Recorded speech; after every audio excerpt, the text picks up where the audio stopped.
انسان کی یہ غلط فہمی ہے، انسان یہ سوچتا ہے کہ میں جو چاہوں کروں، مجھے کون روکنے والا ہے، مجھے کون ٹوکنے والا ہے، میرے پیروں میں بیڑیاں ڈالنے والا کون ہے، میرا بازو تھامنے والا کون ہے، مجھے روکنے والا کون ہے؟ اس لیے کہ میرے پاس تو قوت بھی موجود ہے، میرے پاس تو دولت بھی موجود ہے، میرے پاس تو جوانی کی قوت بھی موجود ہے، میرے پاس تو حسن بھی موجود ہے۔ غرض کہ انسان ایک گھمنڈ میں ہے، ایک غرور میں ہے، تکبر میں ہے۔ طاقت ہے، عزت ہے، شہرت ہے، حسن ہے، جمال ہے، زندگی ہے، میں جو چاہوں کروں۔ اور پھر بڑی بات تو یہ ہے کہ انسان جمہوری ملک میں رہتا ہے تو پھر اس کے بعد تو اس کو روکنے کے لیے کوئی ہے ہی نہیں۔ مگر یاد رکھیں، دنیا کی کسی قوم کا انسان یہ ضرور سوچ سکتا ہے، اس لیے کہ اس کے پاس طاقتور خدا کا تصور نہیں ہے، قوت والے خدا کا تصور نہیں ہے۔ اور جگہوں پر انسان یہ سوچ سکتا ہے، اس لیے کہ کسی نے جو ہے اللہ اکبر درخت کو خدا مانا، کسی نے دریا کو خدا مانا، کسی نے پہاڑ کو خدا مانا، مگر اللہ اکبر جس نے وحدہ لا شریک کو خدا مانا ہے، جو لم یلد ولم یولد ہے، اس کی قوت کا اندازہ، اس کی طاقت کا اندازہ کوئی کیا لگا سکتا ہے؟ ارے جب اس کے بنائے ہوئے عبد خاص کی قوت کا عالم یہ ہے کہ وہ اللہ اکبر زمین پہ کھڑے ہو کر کے اشارہ کرتے ہیں تو چاند ٹکڑے ہو جاتا ہے۔ جب بنائے ہوئے بندے خاص کی طاقت کا یہ عالم ہے تو جس نے اس بندے خاص کو بنایا ہے اس خدا وحدہ لا شریک کی قوت کا عالم کیا ہوگا؟ اللہ اکبر۔ اس کے محبوب کی طاقت جب یہ ہے کہ ڈوبے ہوئے سورج کو اشاروں سے وہ پلٹا سکتے ہیں تو اس خدا کی قوت کا عالم کیا ہوگا جس نے اشارہ کرنے والی اس انگلی کو پیدا فرمایا ہے؟ اندازہ تو کریں۔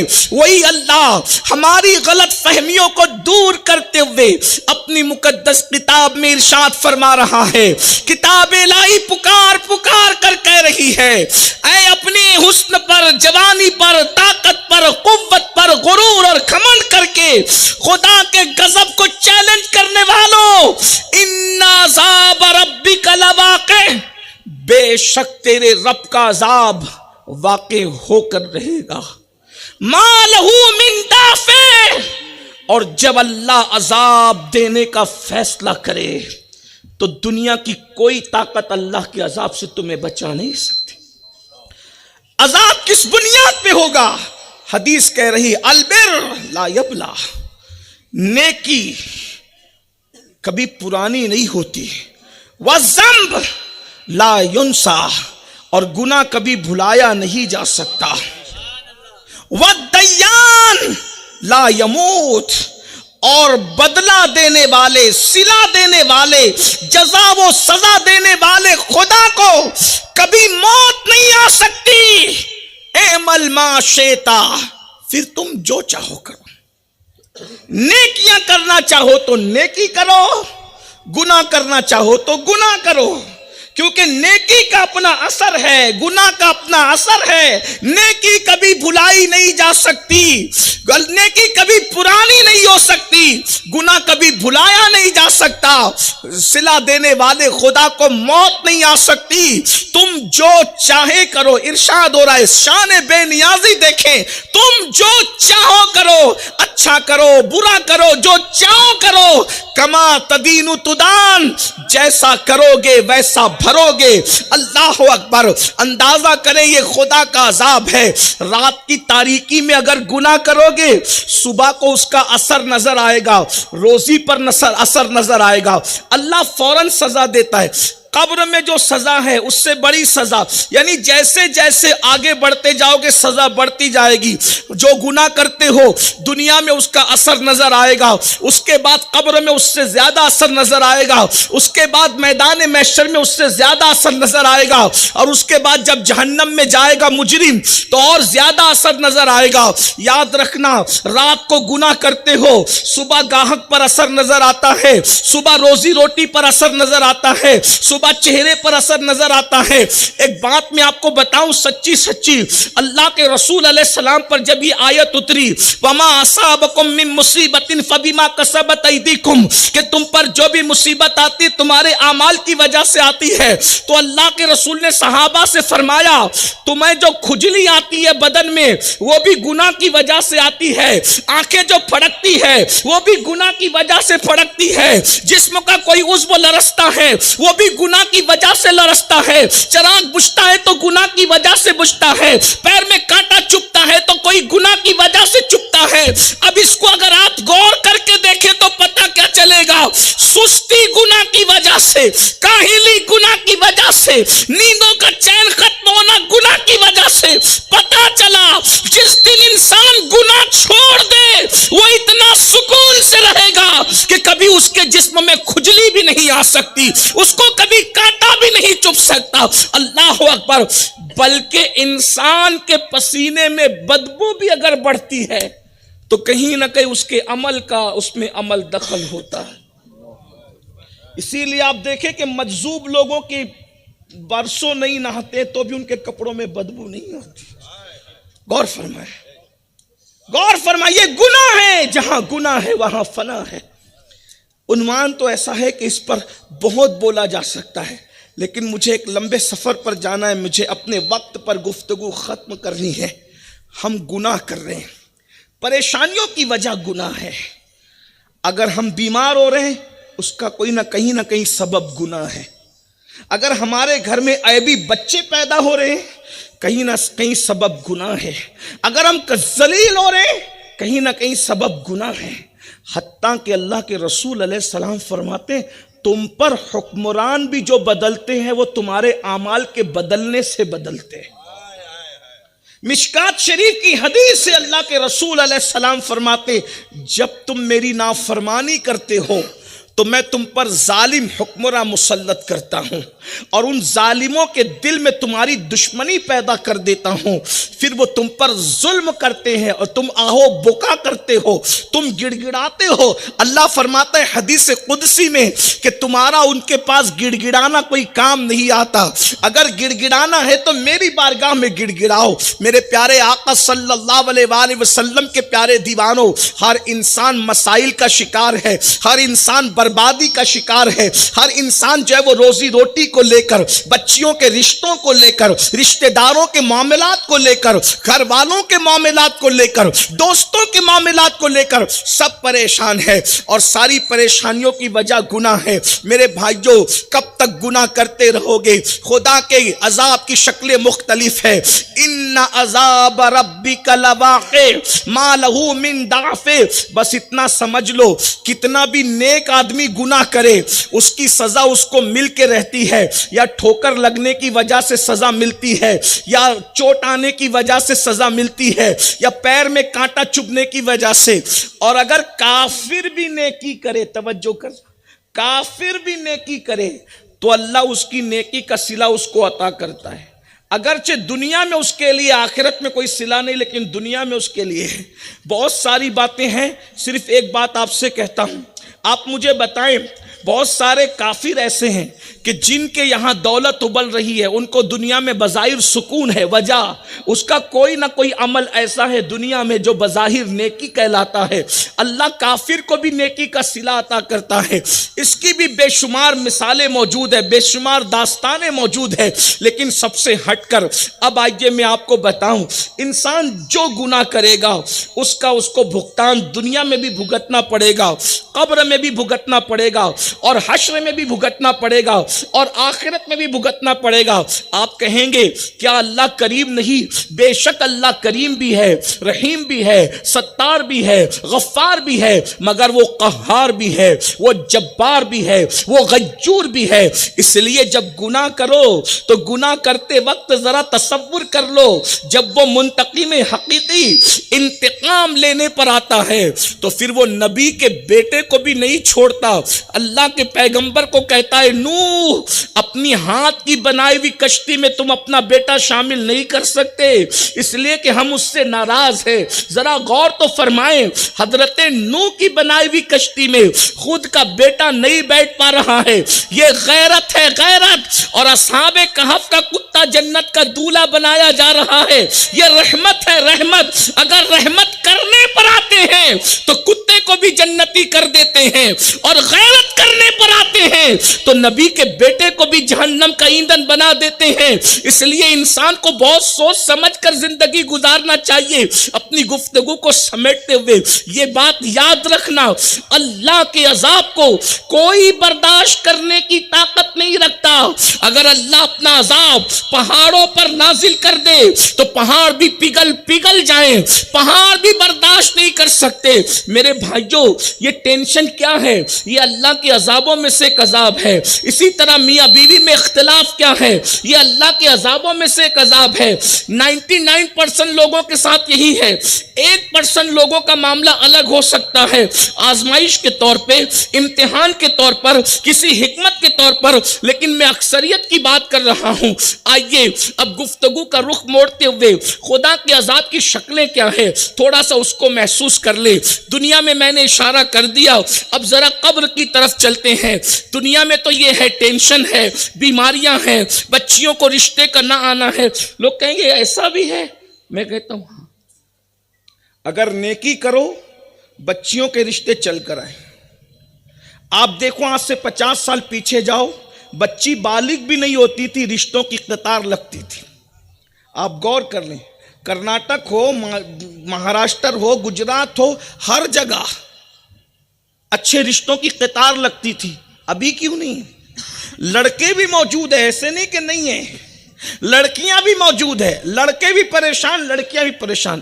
راتیں کیسے گزار رہے لڑکے لڑکیوں کی راتیں کیسی گزر رہی ہے رشتے کیسے آئیں گے؟ آپ کہیں گے کیا نیکی کی وجہ سے رشتے آتے ہیں؟ ایک مثال دے دوں آپ کو سمجھ میں آ جائے گی بات آگے بڑھانے سے پہلے مثال سیدنا فاروق اعظم کا دور خلافت ہے. اچھے رشتے دلالوں کی وجہ سے نہیں آتے. اچھے رشتے اعمال اچھے ہونے کی وجہ سے آتے. اور اچھے رشتے میری نگاہ میں حویلی والے نہیں ہیں. اچھی رشتے میری نظر میں بلڈنگ والے نہیں ہیں. اچھے رشتے میری نظر میں سفید چمڑی والے نہیں ہیں.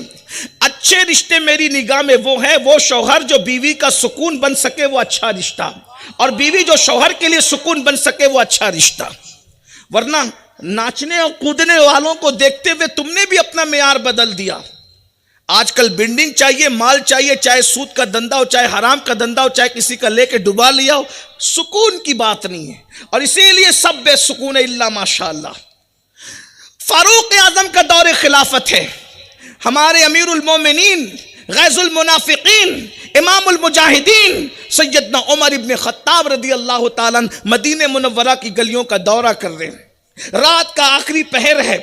ایک بوڑھی عورت کی کپ کپائی ہوئی آواز اچانک اس سناٹے کو توڑتی ہے اور یوں الفاظ ترتیب پاتے ہیں بیٹی اٹھو جلدی سے اس سے پہلے کہ صبح ہو جائے دودھ میں پانی ملا دو.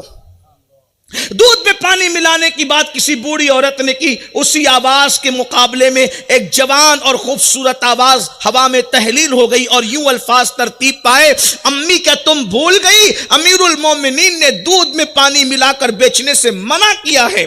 فوراً بوڑھی آواز پھر نکلتی اور بات یوں آگے آتی ہے ارے امیر المومنین تو سو رہا ہوگا اس کو کیا خبر کہ ہم کیا کر رہے ہیں. لیکن جوان بچی کی طرف سے جواب جاتا ہے امی اگر امیر المومنین سو گیا تو کیا ہوا امیر المومنین کا خدا اور ہمارا خدا وہ تو جاگ رہا ہے وہ تو دیکھ رہا ہے. ہمیں امیر المومنین سے زیادہ اللہ سے ڈرنا چاہیے کیونکہ اللہ ہمیں دیکھ رہا ہے.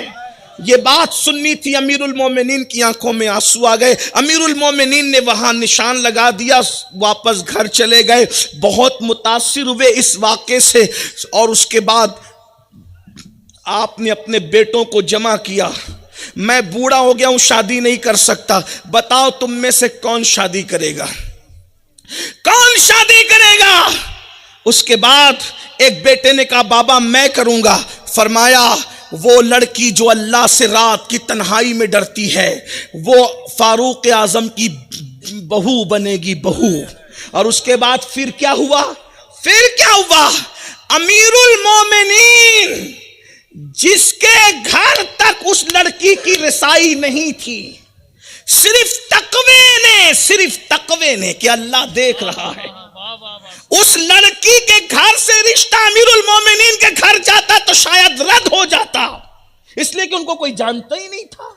لیکن فاروق اعظم کے گھر کا، اللہ اکبر، 3 بر اعظموں کا خلیفہ بلا شرکت غیرے خود چل کر رشتہ لے کر کے جا رہا ہے، اور قدرت بتا رہی ہے جو ہم سے ڈر کے گناہ چھوڑ دیتے ہیں اتنے بڑے لوگوں کو ہم رشتہ لے کر تمہارے دروازے پہ بھیج دیتے ہیں.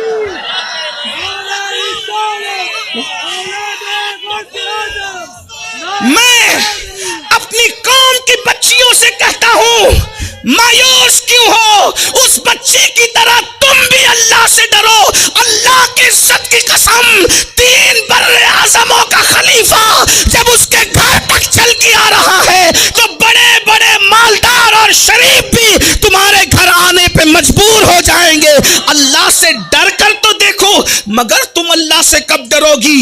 تم نے تو دوپٹوں کو گلوں میں مفلر کی طرح لٹکانا ہے، تم نے تو بیوٹی پارلر تک جانا ہے، تم نے تو اداکارہ کی نقل کرنا ہے، تم نے تو چھوٹے آستین کے کپڑے پہن کر اپنے آپ کو جہنم کا ایندھن بنانا ہے، تم نے تو دین اور علماء کا مذاق اڑانا ہے. یاد رکھنا جب تم خدا کے غضب کو چیلنج کرو گے تو قدرت تمہیں وہ مار دے گی، مار پڑے گی، لیکن اس کو تم محسوس بھی کرو گے مگر اس کا علاج تلاش نہ کر سکو گے. رشتوں کے لیے دعا تعویذ کے پیچھے بھاگ رہے ہو، اللہ سے ڈرو. کتاب نہ لگے تو پھر ڈر کے تو دیکھو نا. اچھی اعمال سے اچھے رشتے آتے ہیں. رشتوں کی بات آئی تو مجھے ایک بات یاد آ گئی. ایک بہت بڑا بادشاہ گزرا ہے جسے دنیا نوشیروان کہتی. نوشیروان کے بارے میں میں کوئی ابھی اپنی رائے کا اظہار نہیں کر رہا ہوں، لوگوں کی رائے بتا رہا ہوں. لوگ کہتے ہیں کہ وہ بڑا عادل تھا. نوشیروان بڑا عادل تھا. لوگ کہتے ہیں بڑا مہمان نواز تھا. لوگ کہتے ہیں لوگوں پہ بڑا احسان کرتا تھا. لوگ کہتے ہیں دادا نے نیکی کی، ٹھیک، پوتیوں کو کیا صلہ ملا؟ دادا کی نیکی کا صلہ. دادا کافر ہے دادا، لیکن نیکی کی اس نے جسے لوگ نیکی سمجھ رہے تھے. میری بات سمجھ میں آ رہی؟ نوشیروان کا بیٹا یزدجرد کی 3 بیٹیاں، اور یہ تینوں بیٹیاں ایران کی جنگ میں جب ایرانی جنگ ہار گئے تو یہ سب کنیز بنا کر کے مسلمانوں کے ہاتھوں قیدی بن کر مدینہ منورہ میں لائی گئیں. سینکڑوں عورتیں تھی جو کنیزوں کی شکل میں موجود تھی، سب کی اور ساری عورتیں بیچ دی گئی، تقسیم کر دی گئی. لیکن جب ان 3 لڑکیوں کی باری آئی جو نوشیروان کی پوتیاں تھی تو سیدنا فاروق اعظم نے کہا ان کو بھی بیچو. مولا مشکل کشا نے کہا امیر المومنین نہیں، اسلام کا یہ اصول ہمارے آقا نے ہمیں بتایا، اگر کوئی معزز ہے تو اسلام بھی اس کو عزت دیتا ہے، یہ بیچی نہ جائے گی، اور اگر بیچنا ضروری سمجھتے تو پھر مجھے بیچ دے. کہا آپ کیا کریں گے؟ آپ تو کبھی دلچسپی لیتے ہیں ان معاملے میں، لیکن آپ دلچسپی لینے کریں گے کیا؟ کہا کروں گا یہ کہ بڑے باپ کی بیٹی ہے، بڑے دادا کی پوتی ہے، دنیاوی اعتبار سے تو ایک میں آپ کے گھر بھی آ دوں گا، وہ عمر کی بہو بنے گی. ایک ابو بکر کے گھر بھی آ دوں گا، وہ ابو بکر کی بہو بنے گی. اور ایک اپنے گھر بھی آ لوں گا، وہ میری بہو بنے گی. اور اس کے بعد پھر ہوا یہی، وہ تینوں شہزادیاں ایک محمد ابن ابو بکر کے ساتھ بیاہ دی گئی، صدیق اکبر کی بہو بنی. ایک حضرت عبداللہ ابن عمر کے ساتھ بیاہ دی گئی، فاروق اعظم کی بہو بنی. ایک امام حسین کے ساتھ بیاہ دی گئی، افار مولا علی کی بہو بنی. اندازہ فرمائے دادا نے اچھا عمل کیا تھا، بن مانگے اتنے بڑے گھرانے کی بہویں بننے کا شرف حاصل ہو. اگر کافر دادا نہایت اچھا عمل کرے دنیاوی اعتبار سے تو بن مانگے ایسے گھر کے رشتے نصیب ہوتے ہیں. فاروق اعظم کی بہو بننے کا مطلب کیا ہے؟ ارے کوئی ان کا غلام بھی بن جائے تو بیڑا پار ہے. دادا کی قسمت دیکھو اور پوتیوں کی قسمت دیکھو. اور جو فاروق اعظم کی بہو بنی عبداللہ ابن عمر کی بیوی، ان سے حضرت سالم پیدا ہوئے. جو حضرت ابو بکر صدیق کی بہو بنی محمد ابن ابو بکر کے نکاح میں آ کر، ان سے حضرت قاسم پیدا ہوئے. اور جو حضرت مولا علی کی بہو بنی، اس سے ہمارا امام الائمہ سید سجاد